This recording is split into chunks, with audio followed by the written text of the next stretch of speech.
ہم آخرت کے معاملے میں لوگوں کو بے نیاز دیکھا. بھائی جان مزے ہیں تو حساب دینا پڑے گا. وہ ایک گڑیا تھی نا، وہ بادشاہ کے لیے پھولوں کی سیج سجاتی تھی. 1.25 من پھول لگتے، بادشاہ آتا اور خرگوش کے مزے لیتا. ایک دفعہ گڑیا پھولوں کی سیج سجا کے پتہ نہیں کیا دل میں خیال آیا، اس نے کہا ابھی بادشاہ کے آنے میں تھوڑی سی تاخیر ہے، میں 2 لمحوں کے لیے سیج پر بیٹھ کر دیکھوں مزہ کتنا ہے. بان کی چارپائیوں پہ سونے والوں کو ملائم بستر ملا. آنکھ لگی اور آنکھ اس وقت کھلی جب بادشاہ اپنے مقررہ وقت پہ آیا. اپنی سیج پہ ایک معمولی ملازمہ دیکھی تو غیرت سے لال پیلا ہو گیا. جلاد کو کہتے اس کو الٹا لٹکا اور اتنے کوڑے مار کے اس کی جان نکل دے. الٹا لٹکا دیا گیا، کوڑے برسنے شروع ہو گئے. اس نے چیخے مار مار کے رونا شروع کر دیا. پھر اچانک اس نے رونے کی بجائے ہنسنا شروع کیا. بادشاہ متعجب ہوا، کہا ذرا رکو، اس سے پوچھو روتی کیوں ہو. اس نے کہا یہ پوچھنے والی بات ہے، کوڑا لگتا ہے جان جاتی. کہا بتا پھر ہنستی کیوں ہے.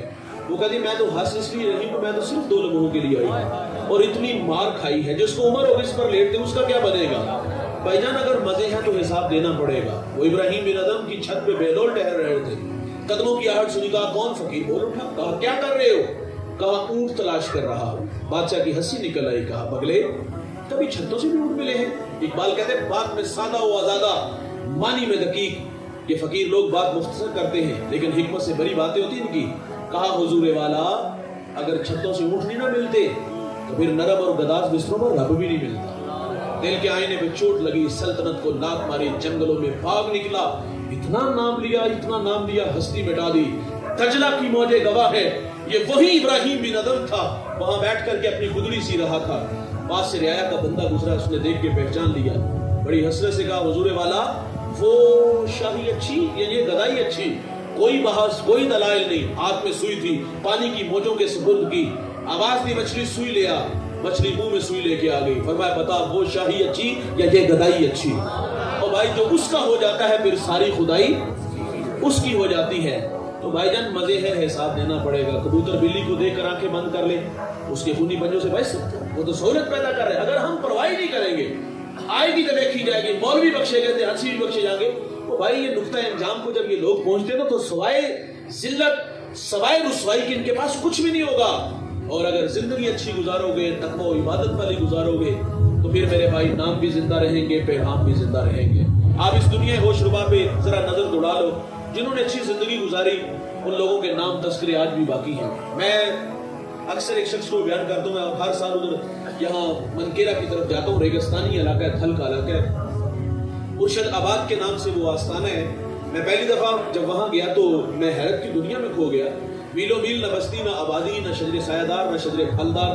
پانی ملا کڑوا کو سیلاب. میں نے کہا مالک نہ سوداگر نہ کسی ریاست کا مالک، اس کی قبر پہ اتنے لوگ کہاں سے آگے. تو میرے دماغ کی سکرین پر قرآن کے وہ الفاظ ابھر آئے، والذین یبیتون لربہم سجدا و قیاما. جن کی راتیں سجدے اور قیام میں گزرتی ہیں اللہ انہیں مٹنے نہیں دیتا.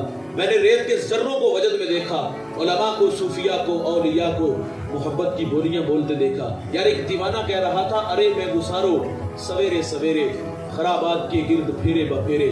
کبھی اس طرف سے گزر کر تو دیکھو بڑی رونقیں ہیں فقیروں کے ڈیرے. بھائی جان عمل والے لوگ زندہ رہتے ہیں، مٹتے نہیں. وہ دلوں میں دھڑکن بن کے آباد رہتے ہیں. عقیدت کے پھول مہنگے نہیں ہوتے یار، وہاں تو عقیدت کے پھول چڑھتے ہیں. یار افغانستان سے ایک جوان اٹھا اور بیت الجن دمشق سے قدم اٹھا کے لاہور آیا. کچی کلی میں بیٹھ کے توحید کے جام پلائے، بھٹکی انسانیت کو ہدایت کی راہیں بخشی. بھائی جان جاؤ اس کی قبر پہ، دن کا اجالا یا رات کا سناٹا، کڑکتی دھوپ یا برستے بادل. میں بھی وہاں گیا ہوں، آپ بھی کئی بار گئے ہوں گے. وہاں کچھ شاپ کا میلہ ہے، کوئی سورہ یاسین پڑھ رہا ہے، کوئی سورہ رحمان پڑھتا ہے. دیتا اللہ ہی ہے بھائی، لیکن اللہ والوں کی مزارات پر اللہ کی رحمتوں کو اترنے کی عادت ہوتی ہے.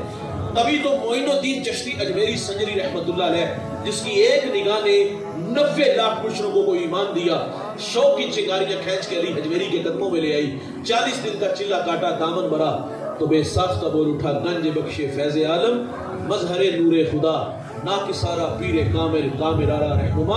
اور اقبال سیلوٹ پیش کرتا ہے، وہ کہتا ہے سید حجویر مخدوم امم مرکد او پیر سنجرا حرام. بھائی جان عمل والا ہے اور آج بھی باقی ہے. میں کہتا ہوں اگر عبرت کی آنکھ ہے نا تو تماشا دیکھو لوگوں کا جن کے نام کا کبھی طوطی بولتا تھا. راوی کا دوسرا کنارہ ہے، بہت بڑا نام تو آج بھی ہے لیکن تاریخ کے اوراق میں گرد آلود ہے. مقبرے ان کے آج بھی ہیں لیکن بھائی جان کھنڈرات میں تبدیل ہو گئے. کبھی اشارے ابرو سے ہندوستان کی تقدیر بدلتی تھی، گردنیں کٹ جاتی تھی۔ جاؤ ان کی قبروں پہ، میں بھی گیا ہوں وہاں محض عبرت کے لیے۔ میں نے تاش کی ٹولیاں دیکھی، میں نے کتوں کو پیشاب کرتے دیکھا، جوتوں سمیت قبروں پہ چڑھتے دیکھا۔ کبھی نام تھا نور جہاں کا مقبرہ، اور سمن آباد کے اندر زیب النساء اس کی بیٹی ہے، اس کی قبر کے کتبے پر آج بھی حسرت و برا شعر لکھا ہے۔ وہ کہتی بر مزار ماں غریباں، نئے چراغے نئے دلے، نئے پرے پروانہ سوزد نئے صدائے بلبلے۔ وہ کہتی ہمارے غریبوں کی قبروں پہ کون آئے گا؟ نہ کوئی چراغ جلائے گا، نہ کوئی پتیاں ڈالنے آئے گا، نہ کوئی بلبل یہاں آ کے گیت گائے گی۔ اور بھائی نام مٹ گئے، پیغام مٹ گئے۔ اس دنیا میں بڑے بڑے نام دوست آئے، خاک میں ملے، قارون، حامان، شداد، یزید، چنگیز، ہلاکواں، آل ساسان، جنہوں نے 3150 سال ایران پہ حکومت کی۔ کہاں گئے بھائی؟ بڑے بڑے کچکلا، بڑے بڑے شہنشاہ آئے اور خاک میں ملے۔ وہ کیا کسی نے خوب کہا تھا کہ قزاق اجل کا ڈوٹے ہے، دن رات بجا کر نکارا، کیا بدیا ویسا بیل شکر، کیا گھی چاول مونگ مٹر، ارے کیا آگ دعا اور انگارا، سب ٹھاٹ پڑا رہ جائے گا جب لاج چلے گا بنجارا۔ ملے خاک میں اہل شاں کیسے کیسے، مٹے نامیوں کے نشاں کیسے کیسے، زمین کھا گئی آسماں کیسے کیسے۔ جگہ جی لگانے کی دنیا نہیں ہے، یہ عبرت کی جا ہے، تماشا نہیں ہے۔ اور یہی تجھ کو دن ہے رہوں سب سے اعلیٰ، وہ زینت نرالی، وہ فیشن نرالا، جیا کرتا ہے کیا یوں ہی مرنے والا۔ ارے تجھے حسن ظاہر نے دھوکے میں ڈالا، تجھے پہلے بچپن نے برسوں کھلایا، جوانی نے پھر تجھ کو مجنوں بنایا، بڑھاپے نے پھر آ کے کیا کیا ستایا، اجل کر دے گی پھر تیرا صفایا۔